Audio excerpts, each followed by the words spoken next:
So for our project, we are going to be using two different types of software.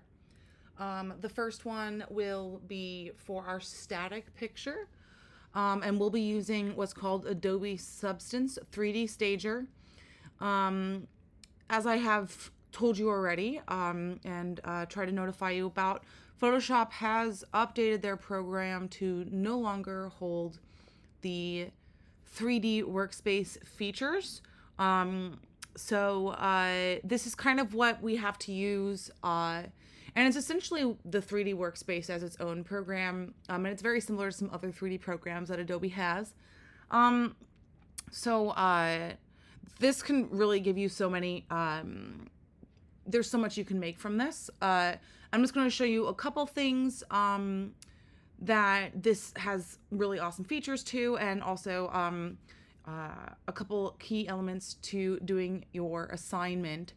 So let's just click Create New. Okay, and you can see here that this is our workspace. It's also called Environment. You can see here, if you can see it down here, maybe if I just move a touch, it'll be out of the way. So you can see down here that we have the X and Y axis, which is what we're used to working with in terms of two-dimensional work that we've been doing in the class so far, right? Working with Photoshop, working with vectors. And now we also have what's called Z-space. And Z-space is what's going to give us that 3 dimensions, right?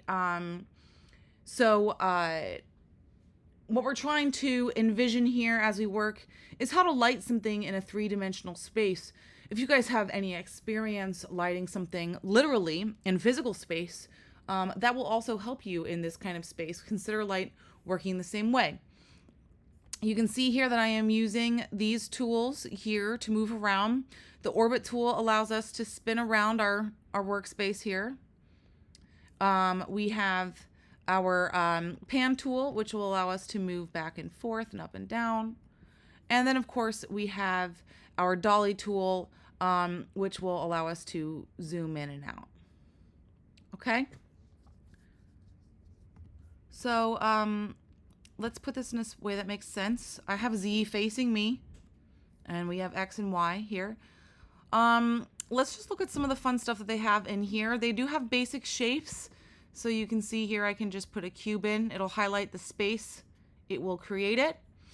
Here we have our cube.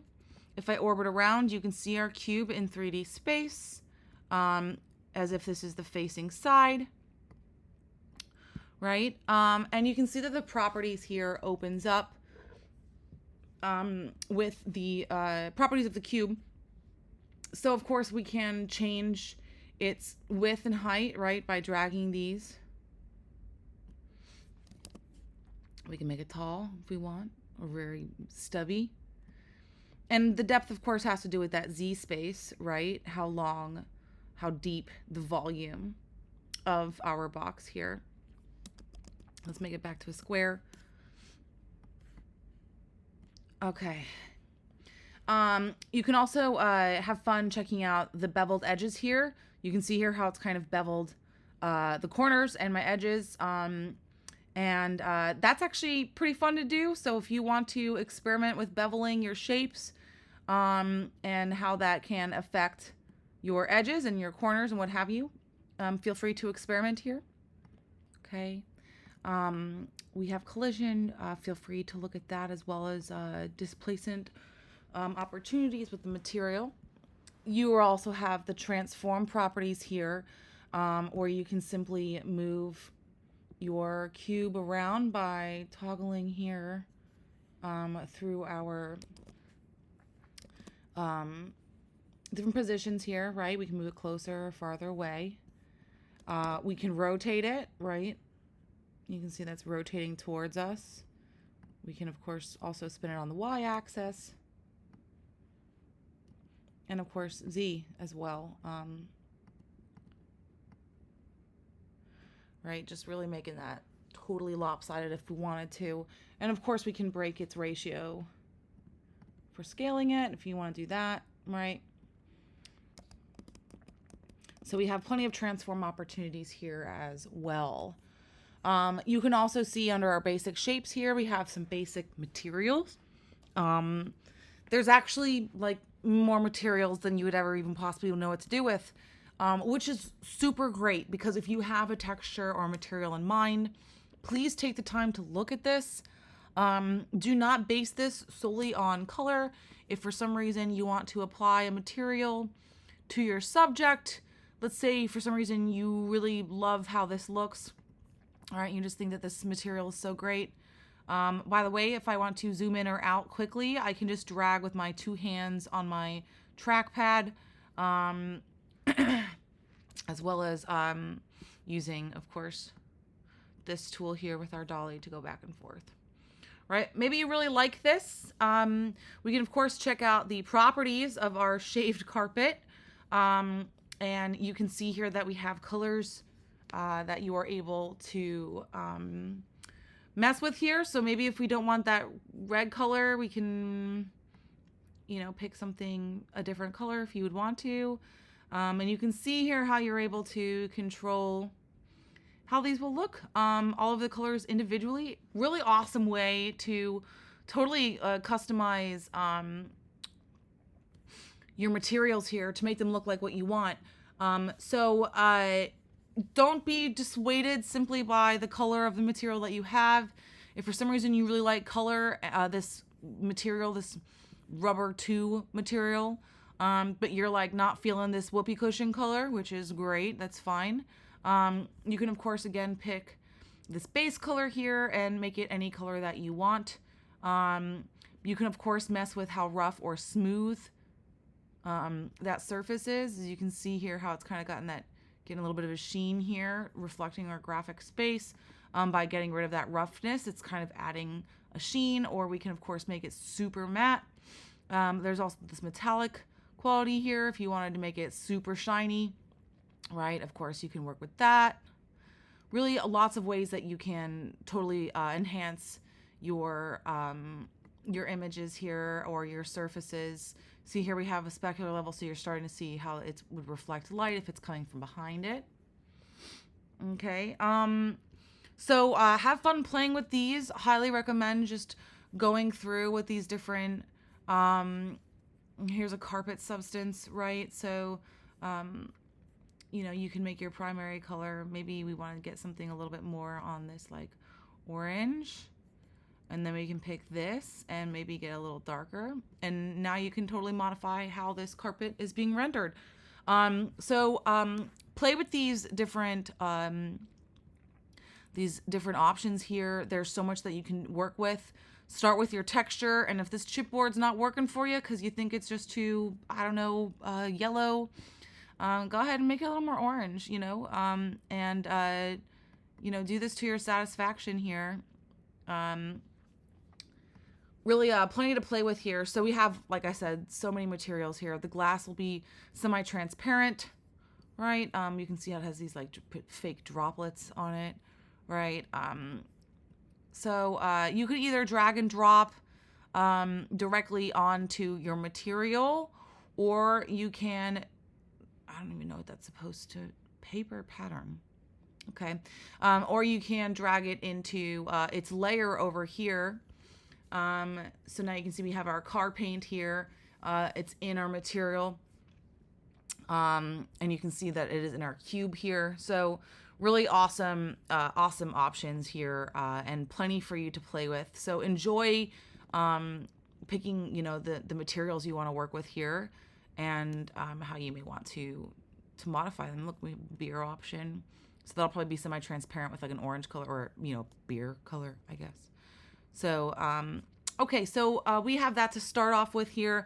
Of course, you can just keep adding, you know, maybe you want to keep adding stuff to your image here. Now we have our cone for our project. We need to light it and try to match the lighting to the image that it is in, as well as fitting the perspective of our image as much as possible. All right, so let's just start with something that we already have available in here. They do have some pictures if you want to practice with a place that has a space. I do want you to find your own images online, you know, either through sites like Pexels or something, Unsplash, Adobe Stock, whatever. But for the sake of example, I'm just going to show you with one of the images that we have here. Let's go ahead and throw some text on it.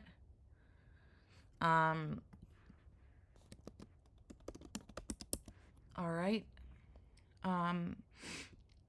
It's beveled 1. That's fine by me. Let's maybe pick a different typeface.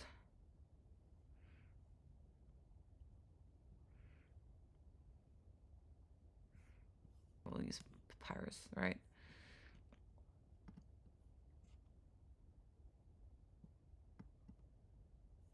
Okay.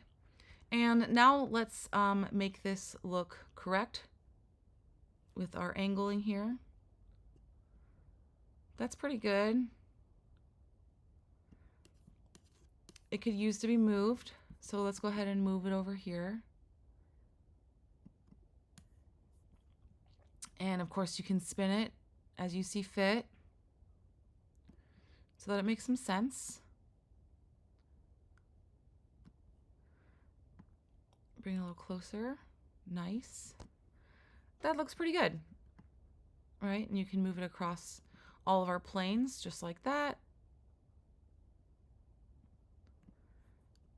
I think I want it to just be a little less wide.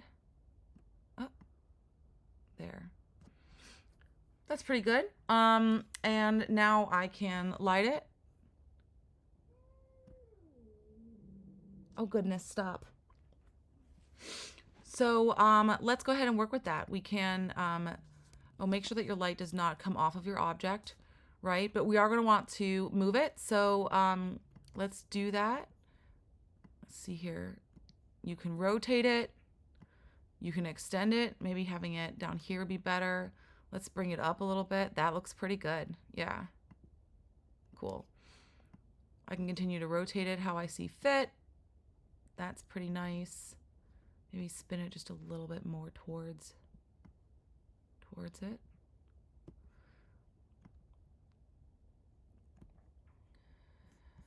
You can, of course, bring down this exposure, bring up its intensity, however you want it to look here.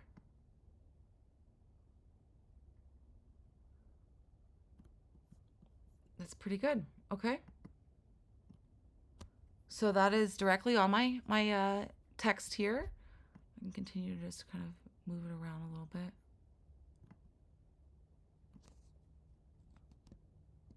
Okay. And let's go ahead and render that one out. Our text and generally the correct lighting and angle associated with the background. You can save it as a PSD as well, and that will give you the options to get inside this, to control this. I want to show you a little bit more about how opening this up in Photoshop can really help finish your piece. I'm going to do this again, start from scratch, do a little bit more exploration in the materials available, lighting, and finishing it in Photoshop to make it fit the scene even better. So let's start with my background here. I'm going to import an image's background, and I will use this image here. Okay, I'm going to mess with my focal length just a touch to make sure that this looks correct to me in terms of what my space is. Too far out would look kind of too close, and that's too far, so we'll just kind of go to maybe to here. Okay. Now I can use my basic shapes, and we'll just drag some text in here. Okay. And the text is coming towards us right now. It's facing us. Let's go ahead and fix that. All right. So now we can see our text here. Let's write in it. Okay. So now we have wave. And I can start placing this text onto my wave here in a way that makes sense to the space that it's in. So maybe I just want this to be... Okay, so maybe I want this to spread out a little more, so we can do that. Nice. I'll move this up just a touch. So this is to make my letters bigger or smaller. And this is to move it, right? We, of course, have our rotation. All right, and you can see here in our text what's called depth. This is how you really get your texts to look like it has, you know, a ton of space, like it's really coming towards you. That'll be in your depth settings under the object properties over here. So you can increase your depth as much as you see fit. Okay.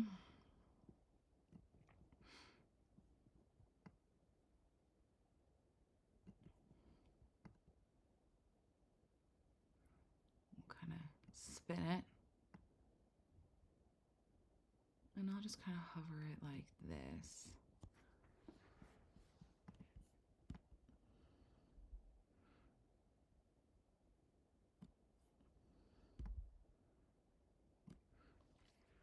That's pretty good. Of course, you can add a material to it if you want. If you just want to drag and drop it in, it'll get a nice material to it. You can pick, you know, whatever material that you want here. You can go into our material surface colors here and modify it so that you can make it any color you want. So let's do something nice and shiny. Water, you can see here, is a material. However, it's like transparent, so we don't want that. But we'll look at maybe a couple different metal options to get some nice shine here, but not something, you know, that won't be too dark in how it's reflecting. Shiny paint.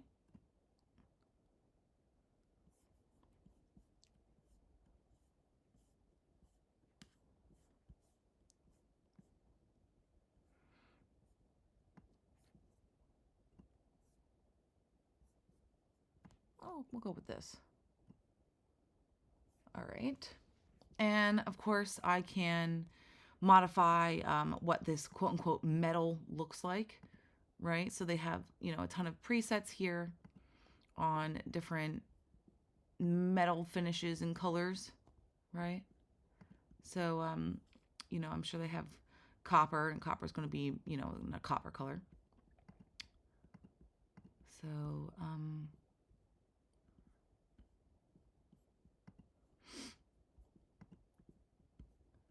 let's pick something a little brighter.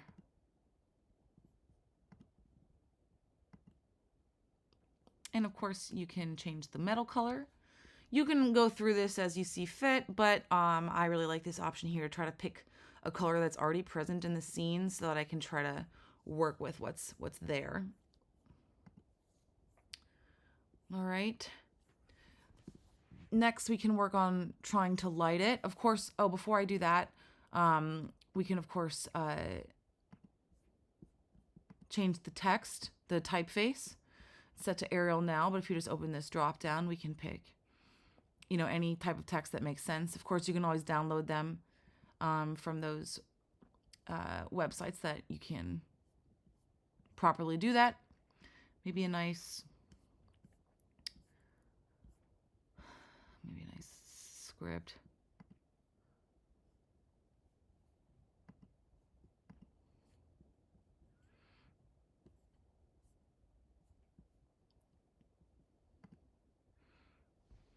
That's not so bad.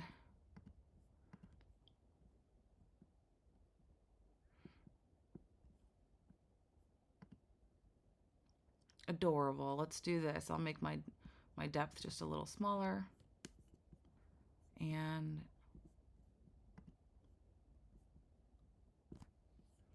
if we zoom in here, let's just bring that a little higher. Yeah. So I'm just, you know, going through this, manipulating it as I'm deciding